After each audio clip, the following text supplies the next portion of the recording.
ई governance, digital governance, digital Nepal, विद्युतीय शासन। यी शब्दहरू त हामीले धेरै नै सुनेका छौँ, तर यी शब्दहरूका अर्थ के हुन् र नेपाल यसमा यो सूचाङ्कमा कहाँ छ? नमस्कार, मेरो नाम चाहिँ कृष्ण कुमार शाह हो र म चाहिँ यो आइसिटी सेक्टरमा विगत 2 दशकदेखि कार्यरत छु। र अघि भनेको जस्तो म चाहिँ यो भिडियोमा हजुरहरूलाई ई गभर्नेन्स भनेको के हो भनेर सरल सरल अर्थमा बुझाउन गइरहेको छु। र त्यसबाहेक चाहिँ यो ई गभर्नेन्सको विश्वभरिको सूचाङ्कमा नेपालको के छ त, कुन ऱ्याङ्कमा छ र हामी मेच्योरिटी ई गभर्नेन्स कतिसम्म पुगिसकेका छौँ भनेर मैले हजुरहरूलाई बुझाउन गइरहेको छु।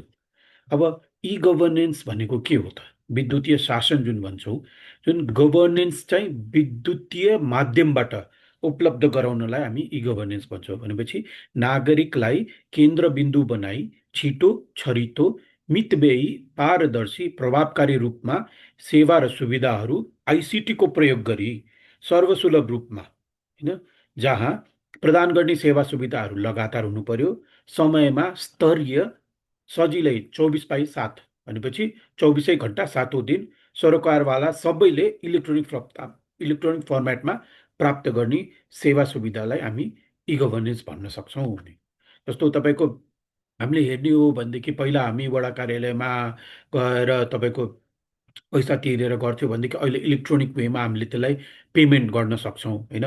फर्म्सहरू अहिले हाम्रो इलेक्ट्रोनिक प्रिन्टेड आउँछ भनेपछि यो सबै भनेको ई गभर्नेन्सको एउटा पार्ट भयो। डिजिटल फर्मेट्सहरूमा हाम्रो लाइसेन्सहरू आइसकेका छ, प्यान कार्ड्सहरू हाम्रो डिजिटली प्रिन्टेड आउँछ भनेपछि यो सबै काम भनेको हाम्रो ई गभर्नेन्स अन्तर्गत पर्छ। जुन सर्भिस डेलिभरी अहिले हामी जन्म दर्ता, मृत्यु दर्ताहरू पनि दर्ता गराउन गयो भनेदेखि त्यो चाहिँ कम्प्युटर सिस्टममा एन्ट्री भएर त्यसलाई प्रिन्ट गरेर दिन्छ। नागरिकता एनआइडीको कुराहरू छ, त्यो पनि सबै प्रिन्टेड फर्मेटमा आउँछ भनेपछि।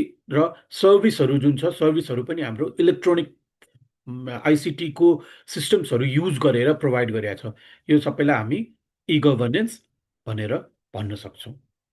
अब यो ई गभर्नेन्स किन चाहिन्छ त भन्दाखेरि विश्वभरिका देशहरूले सर्भिस डेलिभरीलाई अलिकति राम्रो बनाउनलाई ई गभर्नेन्स अपनाएको छ। त तपाईँले हेर्न सक्नुहुन्छ भनेदेखि ई गभर्नेन्सले के गर्छ? एफिसियन्सी बढाउँछ, ट्रान्सपरेन्सी सुधार गर्छ, सर्भिस डेलिभरीलाई सहज बनाउँछ। यिनीहरू सबैले के गर्छ भनेदेखि सुशासनमा अभिवृद्धि गर्छ। जस्तो तपाईँको एफिसियन्सी हेर्ने हो भनेदेखि पहिला जस्तो हाम्रो म्यानुअल काम गर्दाखेरि दिनमा 10वटा या 5वटा काम हुन सक्थ्यो भनेदेखि अहिले अनलाइन सिस्टमबाट गर्दाखेरि त्यो तपाईँको 30वटा, 35वटा, 50वटासम्म पनि गर्ने गरेछ। र जुन हामी मिस्टेक्सहरू भन्छौँ, मिस्टेक्सहरू कम हुने गरेछ। जस्तो तपाईँको पहिला नागरिकताहरूमा हातले लेख्दाखेरि कुनै अरू चिज लेखिन्थ्यो भनेदेखि अहिले सिस्टमले टाइप गरेर प्रिन्ट गर्दाखेरि त्यो मिस्टेक हुने चान्सेस अलिक कम छ। मेनली ट्याक्स क्यालकुलेसन्सहरूको कुरा गर्दाखेरि ट्याक्स क्यालकुलेसन्सहरू म्यानुअली क्यालकुलेट गर्दाखेरि र सिस्टमले क्यालकुलेट गर्दाखेरि त्यसमा एफिसियन्सी अलिक बढी आउँछ। त्यस्तै ट्रान्सपेरेन्सी पनि, जस्तो तपाईँको यति लिमिटमा यति ट्याक्स लाग्छ भनेर यदि हामी सिस्टममा अलरेडी राखिसकेका छौँ भनेदेखि त्यही हिसाबले हुन्छ। र एउटा पारदर्शिता, जुन तपाईँको युजरले बाहिर हेरेका हुन्छ र सरकारी कर्मचारीहरूले जुन गरे हुन्छ, त्यो पारदर्शिता त्यसमा देखिन्छ। त्यति मात्र नभइकन एकाउन्टेबिलिटी, जुन हामी जवाबदेही भन्छौँ, प्रभावकारिता, यिनीहरू पनि बढेको हुन्छ। जस्तो सिस्टममा आउने बित्तिकै के हुन्छ भने हरेक कामको एउटा हामी लग भन्छौँ या अडिट ट्रेल भन्छौँ।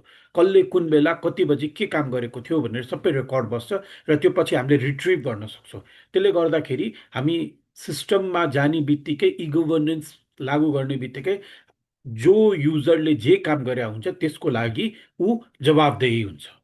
यसले गर्दाखेरि के हुन्छ भनेदेखि आर्थिक सुदृढीकरण हुन्छ र जनचेतना वृद्धि गर्दै अन्ततः जीवन स्तर उकासिन्छ। भन्नाले ई गभर्नेन्स हामीलाई किन चाहिन्छ भन्दाखेरि अल्टिमेटली ई गभर्नेन्स इम्प्लिमेन्ट भयो भने हाम्रो लाइफस्टाइल इम्प्रुभ हुन्छ।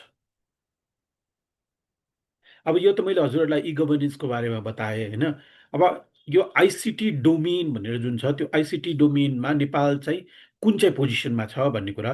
यो युएन एजेन्सिजहरूले चाहिँ एउटा हरेक 2 वर्षमा एउटा इजिडिआई भन्छ, इ गभर्नेन्स डेभलपमेन्ट इन्डेक्स भनेर हरेक 2 सालमा उहाँहरूले सर्वे गर्नुहुन्छ।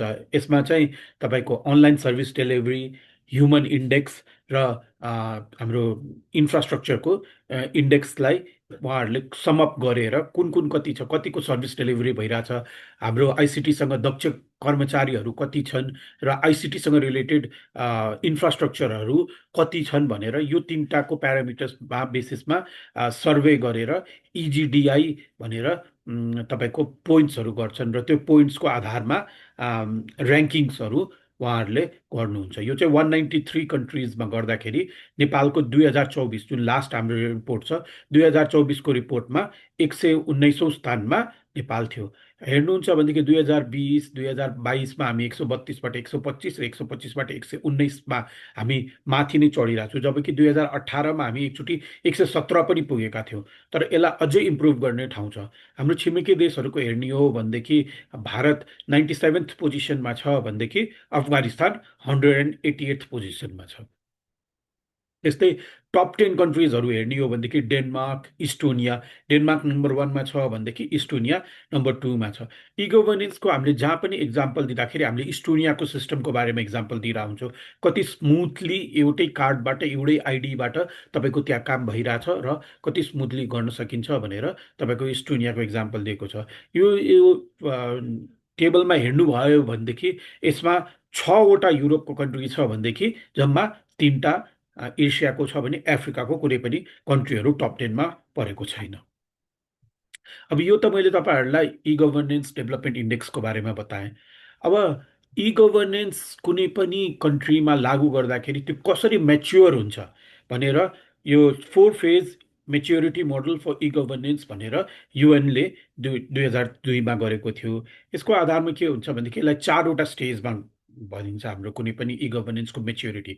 पहिला इन्फर्मेसन, दोस्रो इन्टरेक्सन, थर्ड ट्रान्जेक्सन र फोर्थ इन्टिग्रेसन। जसरी नामले नि भन्छ, जस्तो तपाईँहरूलाई याद छ पहिला हाम्रो एउटा वेबसाइट मात्रै हुन्थ्यो। वेबसाइट हुँदाखेरि के हुन्थ्यो, वान वे कम्युनिकेसन। कुनै पनि अफिसको वेबसाइट भयो भने त्यसबाट वान वे कम्युनिकेसन हामीले हेर्न सक्थ्यौँ। त्यसलाई चाहिँ हामी इन्फर्मेसन स्टेजमा हुन्थ्यो। अहिलेभन्दा अब तपाईँको 15 वर्ष 20 वर्ष पहिला हेर्ने हो भने सरकारी कर्मचारी, सरकारी कार्यालयहरूको एउटा वेबसाइट हुन्थ्यो, त्यहाँबाट हामीले इन्फर्मेसन लिन्थ्यौँ र हामी फिजिकली त्यहाँ गएर कामहरू गर्थ्यौँ। त्यो तपाईँको इन्फर्मेसन स्टेज भयो। सेकेन्ड स्टेज भनेको इन्टरेक्सन फेज हुन्छ। त्यही वेबसाइटबाट यदि हामीले इन्टरेक्ट गर्न सक्यौँ, हामीले मेसेज दिन सक्यौँ, त्यहाँबाट रिप्लाई आउँथ्यो भनेदेखि त्यो सेकेन्ड स्टेजमा गयो, इन्टरेक्सन फेजमा गयो। थर्ड स्टेज भनेको त्यही एप्लिकेसन या त्यो वेबसाइटबाट हामीले यदि ट्रान्जेक्सन गर्न सक्छौँ, हामीले पेमेन्ट्सहरू गर्न सक्छौँ या सर्भिसहरू कुनै लिन सक्छौँ भनेदेखि त्यो ट्रान्जेक्सनल स्टेजमा गयो। जस्तो हामी अहिले तपाईँको कर कार्यालयमा जाँदाखेरि हामीले कर तिर्दै बापत हामीलाई जस्तो प्यान हामीलाई लिनु पऱ्यो भनेदेखि प्यानको हामीले विवरण दिन्छौँ, सबै चिज गरेर उहाँहरूले प्यान हामीलाई प्रिन्ट गरेर दिनुहुन्छ। त्यो चाहिँ हाम्रो ट्रान्जेक्सन फेजमा गयो। र लास्ट भनेको चाहिँ इन्टिग्रेसन फेज हामी जुन भन्छौँ। यो 3 स्टेजसम्म चाहिँ हाम्रो स्ट्यान्ड अलोन सिस्टम भयो र फोर्थ स्टेज भनेको चाहिँ इन्टिग्रेसन। यो जति पनि स्ट्यान्ड अलोन सिस्टम्सहरू छ सबैलाई इन्टिग्रेट गरेर एउटै सिस्टम बनाउने। जस्तो हामी तपाईँको वडा कार्यालयमा गएर केही करहरू तिर्छौँ भने त्यहाँ पनि हामीले नागरिकता दिन्छौँ र त्यही नागरिकता फेरि हामीले कम्पनी रजिस्ट्रारको कार्यालयमा या यातायात कार्यालयमा या मालपोतमा गयो भने हामीले फेरि त्यही नागरिकता फेरि उहाँहरूलाई दिनुपर्छ र उहाँहरूले फेरि त्यसलाई स्क्यान गरेर या त्यसको डिटेल्सहरू राख्नुहुन्छ। इन्टिग्रेटेड भन्ने स्टेज 4मा हामी यदि गयो भने गभर्नेन्सको मोडालिटीमा त्यो बेलामा सबै एक ठाउँमा हामीले कुनै डेटा दिइसकेपछि या एक ठाउँमा कुनै डेटा प्रड्युस भइसकेपछि त्यहीबाट त्यो अरू सिस्टम्सहरूले भ्यू गर्न कमसेकम पाउनुपर्छ भन्ने कुरा हो। अब नेपालको हाम्रो अहिलेको कन्डिसन हेर्ने हो भनेदेखि नेपाल अहिले चाहिँ हामी स्टेज 3 र 4को बिचमा छौँ भन्न सकिन्छ। स्टेज 3 पार गरेर 4तिर हामी अगाडि बढिरहेको छौँ भन्दाखेरि किन मैले यो किन भन्न खोजेको भनेदेखि अहिले ट्रान्जेक्सनल हिसाबले सबै जस्तो कार्यालयहरूमा जस्तो नापी नक्साको कुरा भनौँ, मालपोतको भनौँ, यातायातको भनौँ या वडा कार्यालयहरूमा ट्याक्सेसको कुरा गरौँ या फेरि तपाईँको यो भाइटल रेजिस्ट्रेसन हामी जन्म दर्ता मृत्यु दर्ताको कुराहरू गर्छौँ, यो सबैमा हामीले अनलाइन सिस्टम्सहरू लागू लगभग गरिसकेका छौँ। र यसको बेसिसमा हामीले ट्रान्जेक्सनल सर्भिसेसहरू प्रोभाइड आइरहेछ भनेपछि हामी स्टेज 3 पार गरिसकेका छौँ जस्तो मलाई लाग्छ। र चौथो स्टेजमा जुन इन्टिग्रेसनको फेजमा गइरहेछौँ भनेर मैले किन भनेदेखि जस्तो नागरिक app example is the best example of the integration phase. नागरिक एपमा चाहिँ अब हिजो अस्ति भर्खर मैले न्युजमा हेरेर थिएँ 12वटा एप्लिकेसन त्यसमा अलरेडी इन्टिग्रेट गरिसकेका छ भनेपछि हामी बिस्तारै बिस्तारै इन्टिग्रेसन फेजमा गइरहेको छौँ भने यो मैले इ गभर्नेन्स मेच्योरिटी मोडलबाट हजुरहरूलाई बुझाउन चाहेँ। अब यो त हामीले भयो, तर वे फरवर्ड चाहिँ खास के हो, इ गभर्नेन्सबाट हामीले के एचिभ गर्न खोजिरहेछौँ भन्दाखेरि सिटिजन जो छ हाम्रो नागरिकले चाहिँ इन्टिग्रेटेड सर्भिस सेन्टर सिङ्गल पोर्टलबाट सबै गभर्मेन्ट सर्भिसेसहरू एभेल गर्न सक्नु पर्यो। जस्तो तपाईँको हाम्रो पासपोर्ट सर्भिस छ, ल्यान्ड रेजिस्ट्रेसनको छ, सिटिजनसिपको छ, होइन, भाइटल रेजिस्ट्रेसनको छ, रेभेन्यू पेमेन्ट्सहरू, ट्याक्स पेमेन्ट्सहरू, यिनीहरू सबैको सर्भिस चाहिँ एउटै पोर्टलबाट र एउटै पोर्टल मात्र नभइकन एउटै ठाउँबाट एभाइलेबल जब हुनसक्छ तब हामी भन्न सक्छौँ कि हामी इन्टिग्रेटेड या डिजिटल ट्रान्सफर्मेसन, डिजिटल इकोसिस्टममा गयौँ भनेर भन्न सक्छौँ। अब अहिले चाहिँ तपाईँको यो गभर्मेन्ट सर्भिसको नागरिक एपबाट चाहिँ यो सर्भिस सुरु गर्न गइरहेको छु। त्यत्तिकै मात्र नभइकन अहिले एडिबी र वर्ल्ड ब्याङ्क एडिबी र वर्ल्ड ब्याङ्कले $90 मिलियन नेपाल सरकारलाई सहयोग दिएको छ यही सिङ्गल पोर्टल इन्टिग्रेटेड सर्भिस बनाउनको लागि, जसमा चाहिँ नागरिक एपलाई नि अलिकता डेभलप गरेर जनतालाई चाहिँ सहज रूपमा एउटै ठाउँबाट तपाईँको सबै सर्भिसहरू उपलब्ध गराउने मोटिभ लिएको छ। अब मैले जानेको बुझेको कुराहरू हजुरलाई सेयर गर्न चाहेँ यसबाट। हजुरहरूलाई अरू केही चाहियो भनेदेखि हजुरहरूले कमेन्ट्समा नभए मलाई इन्डिभिजुअली मेल गरेर फोन गरेर पनि भन्न सक्नुहुन्छ। हस्, धन्यवाद।